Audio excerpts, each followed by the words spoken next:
যারা দেশে ঋণ করে আসছে, যারা জমি বন্ধক দিয়ে আসছে, যারা কিস্তিতে টাকা তুলে মালয়েশিয়াতে আসছে, যারা মার কিংবা বউয়ের গহনা বিক্রি করে আসছে, বন্ধক রেখে আসছে, আপনার কি মনে হয় মালয়েশিয়ার এই দরপাকড় ব্যাপারটা যতই কঠিন হোক, তারা মালয়েশিয়া ছেড়ে নির্দিষ্ট একটা ফি জরিমানা দিয়ে বাংলাদেশে যাবে? আমি রিকোয়েস্ট করব ভিডিওটা যদি সম্ভব হয় শেয়ার করবেন। ঠিক ওই পর্যন্ত পৌঁছাক যে কিনা আমার এই কথাটা বা আপনাদের এই আপত্তি মিনতিটা যে মালয়েশিয়াতে বৈধতা হওয়ার দেওয়ার সুযোগটা আগে জরুরি, এটা ওই অবধি পর্যন্ত পৌঁছায়, তারা ওইটা নিয়ে আমলে নিয়ে আসে এবং কি তাদের কাছে রিকোয়েস্ট করে ইভেন শেষ পর্যন্ত মালয়েশিয়াতে সব কিছু ঠিকঠাক রেখে বৈধতা হওয়ার সুযোগটা দেয়। হাই হ্যালো, আপনাকে স্বাগতম আমাকে দেখতে এবং শুনতে ভিডিওটিতে ক্লিক করার জন্য। ভিডিওর টাইটেল এবং থাম্বনেল দেখে বুঝতে পারছেন আমি কোন বিষয় নিয়ে কথা বলবো। ভিডিওতে যাওয়ার আগে ছোট্ট একটা রিকোয়েস্ট, যারা আমার এই চ্যানেল নতুন কিংবা পুরাতন এই চ্যানেলটি এখনও সাবস্ক্রাইব করেননি, প্লিজ চ্যানেলটি সাবস্ক্রাইব করবেন। যারা অলরেডি করছেন thank you so much and ভালোবাসা অবিরাম। আরেকটা বিষয়, যারা আমার এই ভিডিওটা ফেসবুক থেকে দেখতেছেন ফেসবুক পেজটাও ফলো করতে পারেন। মেইন টপিকে আসি। বাংলাদেশি মিডিয়া বলেন, আহ, মালয়েশিয়া মিডিয়া বলেন, গণমাধ্যমগুলা খুব ঢালাওভাবে একটা নিউজ করতেছে মালয়েশিয়ান প্রবাসীদের জন্য সুখবর বা বড় সুযোগ। কি সুযোগ?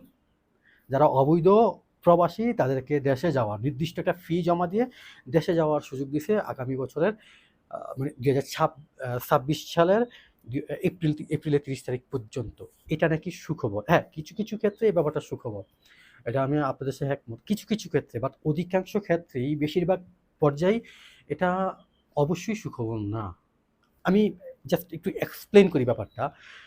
আপনার কেউ একজন অসুস্থ, হুম, তার ইমিডিয়েটলি দেশে যাওয়া প্রয়োজন। তার খুব লম্বা একটা সময় প্রবাসে ছিল, অবৈধ ছিল। এই ধরনের মানুষগুলোর জন্য এটা ঠিক আছে। ওকে। যারা দেশে ঋণ করে আসছে, যারা জমি বন্ধক দিয়ে আসছে, যারা কিস্তিতে টাকা তুলে মালয়েশিয়াতে আসছে, যারা মার কিংবা বউয়ের গহনা বিক্রি করে আসছে, বন্ধক রেখে আসছে, আপনার কি মনে হয় মালয়েশিয়ার এই দরপাকড় ব্যাপারটা যতই কঠিন হোক, তারা মালয়েশিয়া ছেড়ে নির্দিষ্ট একটা ফি জরিমানা দিয়ে বাংলাদেশে যাবে? মনে হয়? আমার কাছে এটা কখনোই মনে হয় না। কারণ আমিও একজন প্রবাসী। আমি এই জায়গাটা বুঝি, বুঝার চেষ্টা করি বা আমার বুঝা উচিত। সেম আমার জায়গা থেকে আপনারও। ওকে। আমি যদি আরেকটু ডিপলি এটা নিয়ে একটু আলোচনা করি, তাইলে দেখা যাবে যে অধিকাংশ মানুষ এখানে ব্যাপারটা এরকম বলবে যে, "এখানে জেলে মরি বা যাই কিছু করি এখানেই মরবো। বাট বাংলাদেশে গিয়ে এইগুলা ফেস করতে পারবো না। সংসারের অভাব, ঋণ, হ্যাঁ? এই ব্যাপারগুলা। মারা যায় এখানেই মারা যায়। জেলে পচি।" মালয়েশিয়ার জেল সম্পর্কে যারা আই থিংক যারা মালয়েশিয়াতে আছেন সবাই জানেন। কেউ গেছে, বাস্তব অভিজ্ঞতা, আবার কেউ মুখে শুনি। বাট ধারণাটা রাখেন মালয়েশিয়ার জেল সম্পর্কে। সো সেই জায়গা থেকে অবৈধদের সুযোগ না দেওয়ার ব্যাপারটা এখন যেই আলোচনা চলতেছে মালয়েশিয়াতে, ইভেন রেমিটেন্স বন্ধ করে দেওয়া থেকে শুরু করে আন্দোলন, যাবতীয় সব কিছুর ঊর্ধ্বে এখন ওপর আল্লাহর দিকে তাকায় থাকা। কারণ আসিফ নজরুল স্যার আমার এই ব্যাপারটা নিয়ে না একদিনে কমেন্ট বক্সে লেখছে যে, "স্যার আমি নাকি মুরুক্ষ।" আমি ওদেরকে আসলে ওরকমভাবে কোনো কিছু বলতে চাচ্ছি না। হ্যাঁ, করছে, বাট ওই ভদ্রলোক বুঝতে পারেনি স্যার আমি কোন অর্থে বুঝাইছি। গরু ষাঁড়, হ্যাঁ? আমি স্যার নাকি বানান ভুল লেখছি, আমি ভিডিও বানাইতে আসছি এটা বলছে। হাসি পায়। ওকে, আমি আরেকটু ক্লিয়ার করি এখানে। যারা কমেন্ট বক্সে আমাকে গালাগালি করেন আমি বলি, "সামনে আইসা বলো বা বল।" আমি তাদের উদ্দেশ্যে বলি আমি মারামারি বা কোনো, আমি জাস্ট বলছি আপনি যে কমেন্ট বক্সে আমাকে যে ভাষাটা ইউজ করছেন তুই তুকারি করে, সেম আপনি আমার সামনে এসে বলেন। ব্যাপারটা এরকম না যে আমি আপনার সাথে মারামারি করব। আমি আপনার সাথে আমি জাস্ট এটাই বুঝাতে চাইছি আপনার যে চক্ষু লজ্জা নাই, আপনার যে আসলে একটা মানুষের প্রতি একটা মানুষ অকারণেই খুব বাজে বিহেভ করতে পারে, তুই তুকারি করতে পারে। আপনার ফ্যামিলি ব্যাকগ্রাউন্ড, আপনার শিক্ষাটা আমি জাস্ট সামনাসামনি দেখতে চাই। এতটুকুই। ব্যাপারটা এরকম না যে আমি আপনাকে হুমকি-দামকি দিচ্ছি, "এই সামনে আস, এইটা করব, সেটা করব।" এরকম কিছু না। মেইন টপিকে আসি, সরি। একটু অন্যদিকে চলে গেছিলাম। সো এই মালয়েশিয়াতে কলিং এর ব্যাপারটা ঘোর আলোচনা চলতেছে। খুবই সুখবর। ইভেন এটা নিয়েও আমাকে অনেক ভুল বুঝতেছে। আমি এটা আরেকটা ভিডিওতে আলোচনা করব। আমি একেকটা ভিডিও এত বড় করতে চাচ্ছি না। ভিডিওগুলো বড় করলে হয় কি, প্রবাসী আমার যারা সাবস্ক্রাইবার আছে তারা ফুল দেখে না, শেষ পর্যন্ত দেখে না। আমি আমার ভিডিওতে মেইন বিষয়টাই আমি খুব সংক্ষেপে শর্টলি বলার চেষ্টা করি। এইজন্য হয়তোবা আমাকে খুব ভালোবাসে, অনেকে আমার ভিডিও দেখে। সো এই ব্যাপারটা নিয়ে অনেকে অনেকটা ক্ষোভ জাগতেছে। এই কাজটা আসলে কতটুকু ঠিক হইছে, এই কাজটা আসলে ঠিক হয়নি। আমিও আপনাদের সাথে একমত। তবে এত কিছুর পরেও এত সমালোচনা, এত যা কিছু আছে সব কিছুর পরেও আমার এখনো বিশ্বাস অবৈধ প্রবাসীদের বৈধ করার সুযোগটা অবশ্যই দিবে। এই কথাটা শোনার পর আমি জানি অনেকের এখন গা জ্বলতেছে। এই বলো যে ব্লা, ব্লা, ব্লা, ব্লা, ব্লা, ব্লা শুরু করবে। আমার কথা হচ্ছে এটা আমার পার্সোনাল ওপিনিয়ন। আপনার একটা ওপিনিয়ন থাকতেই পারে। আপনি আওয়ামী লীগ করেন তাই বলে কি আমি আপনাকে গালাগালি করব? অনেকে আমাকে আওয়ামী লীগ আখ্যা দিছে। অনেকে জানেই না যে আওয়ামী লীগের বিরুদ্ধে আমি অনেক ভিডিও বানাইছি।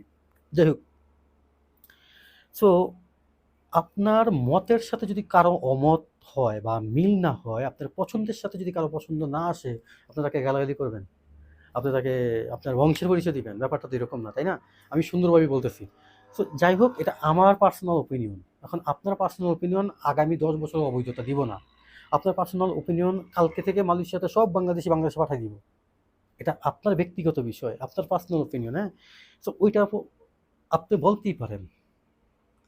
তার মানে এটা না যে আমি আপনাকে গালাগালি করব। সো আমি এখনো আশা রাখি, আমি এখনো আশাবাদী মালয়েশিয়াতে বৈধ হওয়ার সুযোগটা অবশ্যই দিবে, অবশ্যই দিবে। বিকজ মালয়েশিয়াতে এই মুহূর্তে কলিং এর চাইতে যারা অবৈধ প্রবাসী আছে তাদেরকে বৈধ করার ব্যাপারটা আগে চালু করা দরকার।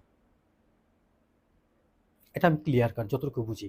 তো এই ব্যাপারটা আমি চাচ্ছি যারা আমার এই ভিডিওটা ওপর লেভেলের ২২ তারিখে যে মিটিংটা হবে ঠিক ওই পর্যন্ত এই আপডেটটা পৌঁছানো। অবশ্যই জানে তারা, জানে না যেমন না। যে আমাদের বাংলাদেশি শ্রমিকদের ওইখানে যারা সাংবাদিক থাকবে, আমার এই ভিডিওটা যদি কোনো থ্রুতে আমি যদিও সাংবাদিক মিরাজ ভাইয়ের এক বন্ধু আমার সাথে পরিচিত আছে। আমি তার সাথে আলাপ করছি। আমি এই ব্যাপারটা নিয়ে কথা বলছি ওনার সাথে যে একটু প্লিজ রিকোয়েস্ট করছি তাকে আমি যে একটু মিরাজ ভাইকে বললেন, তার সাথে তো আমার যোগাযোগ করা সম্ভব না। তার নাম্বার আমার কাছে আসলেই নাই। তো তার সাথে তার ফেসবুকে অ্যাড আছে, খুব কাছের বন্ধু, বা নাম্বার আসলে দেওয়া নিষেধ, উনি দিচ্ছে না। অ্যান্ড কী জন্য আমি আই ডোন্ট নো। তো ওনাকে আমি রিকোয়েস্ট করছি যাতে মিরাজ ভাইকে বলে, আই থিঙ্ক প্রবাস তথ্য কেন্দ্র নামে ইউটিউব চ্যানেলে মিরাজ ভাইয়ের কথা বলতেছি, উনি যাতে ওইখানে এই প্রস্তাবনাটা রাখেন যে মালয়েশিয়াতে বর্তমানে রাইট নাও বৈধতা হওয়ার সুযোগটা সবচেয়ে বেশি জরুরি। হ্যাঁ, কলিংও দরকার, যেহেতু কনস্ট্রাকশন সাইট ছাড়া বাকি সেক্টরগুলোতে তারা কলিং দিছে বা লোক নিয়ে আসবে, বাট এই সাইটটাতে কনস্ট্রাকশন সাইডে তারা কলিংটা দেখ, এতটুকুই। এই ব্যাপারটা নিয়ে আলাপ করার জন্য আমি রিকোয়েস্ট করছি। আমি রিকোয়েস্ট করব ভিডিওটা যদি সম্ভব হয় শেয়ার করবেন, ঠিক ওই পর্যন্ত পৌঁছাক যে কিনা আমার এই কথাটা বা আপনাদের এই আপত্তি মিনতিটা যে মালয়েশিয়াতে বৈধতা হওয়ার দেওয়ার সুযোগটা আগে জরুরি, এটা ওই অবধি পর্যন্ত পৌঁছায়, তারা ওইটা নিয়ে আমলে নিয়ে আসে এবং কি তাদের কাছে রিকোয়েস্ট করে ইভেন শেষ পর্যন্ত মালয়েশিয়াতে সব কিছু ঠিকঠাক রেখে বৈধতা হওয়ার সুযোগটা দেয়। সো এতটুকুই রিকোয়েস্ট সবার কাছে। আমি আমার অনেক ভিডিও, আমি কোনো ভিডিওতে আমি আমার ভিডিও শেয়ার দেওয়ার কথা আমি বলি না, খুব সহজে বলি না।